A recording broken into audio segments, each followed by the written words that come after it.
In the final unit of your dealer training course, I want to go over some final things before you complete your training in this very short unit. So I want to discuss your application checklist, the required documents you'll use on every deal, steps you're going to take immediately following the class, and then also some various dealer forms that I want to talk about here. So here is that application checklist that I mentioned earlier in the course.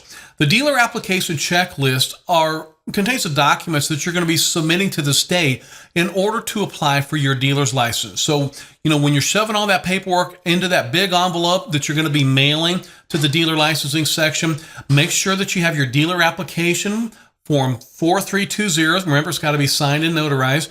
Don't forget your check or money order paid to the Ohio Treasury of State to pay for your dealer's license. Don't forget those photographs. So you can either shove those photographs right in your envelope, or they can be emailed to dealerphotos@dps.ohio.gov. You need to have a copy of your Secretary of State registration and any type of Secretary of State fictitious trade name registrations. Don't forget to include your federal employment number on your dealer application. Don't forget to include your county vendor's license on your dealer application. And don't forget to include your original dealer certificate of completion for your course that you're going to complete here in just a few moments. And remember, that course certificate of completion has to be less than 6 months old. So you want to apply for that as soon as possible. Don't forget to complete your Bureau of Criminal Investigation fingerprints for each person on the license and have those fingerprints copied to BMB, Dealer Licensing. And you're going to, remember we talked about it earlier, you're going to mail your original $25,000 dealer surety bond to the Attorney General's office, but you should certainly enclose a copy with your dealer application, and you'll mail all of your dealer documents to the Ohio Bureau of Motor Vehicles. That's Dealer Licensing, P.O. Box 16521, Columbus, Ohio, 43216.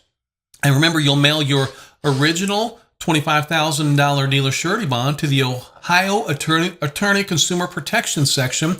That's Attention TDRF Unit Surety Bonds, 30 East Broad Street, 14th floor, Columbus, Ohio, 43215. So remember, throughout the course, we went over all the required documents that you must use on every transaction. And I talked about the list that you can use to ensure you're using all the correct documents on every transaction. Well, here is that list on every deal. So on every deal, you're going to need a bill of sale, the odometer disclosure statement, your dealer reassignment form, along with your resale title.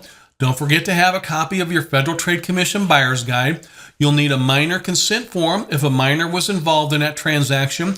You'll need that out-of-state sales tax exemption if a vehicle was sold to someone in another state and you did not collect sales tax.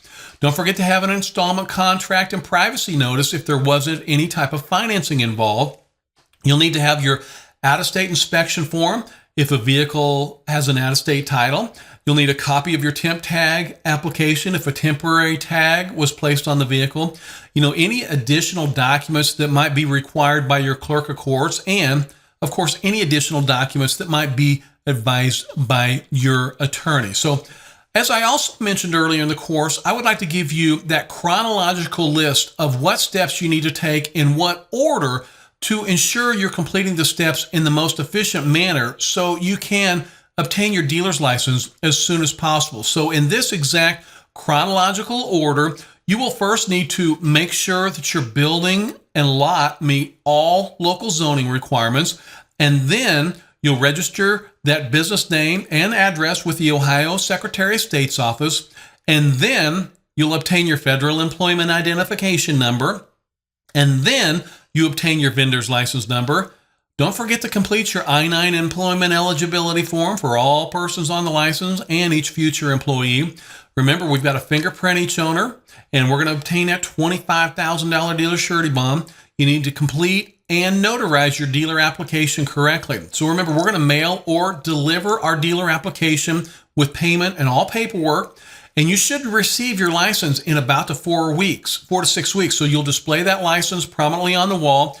You're going to start operations, and you're going to be buying and selling vehicles, and shortly thereafter, a BMV investigator will contact you to do your lot inspection. And then as you see there at the very bottom of the screen, See that step number 12? I think step number 12 is actually written into state law. So that step number 12, making as much dinero as possible, is definitely a requirement of having your dealer's license.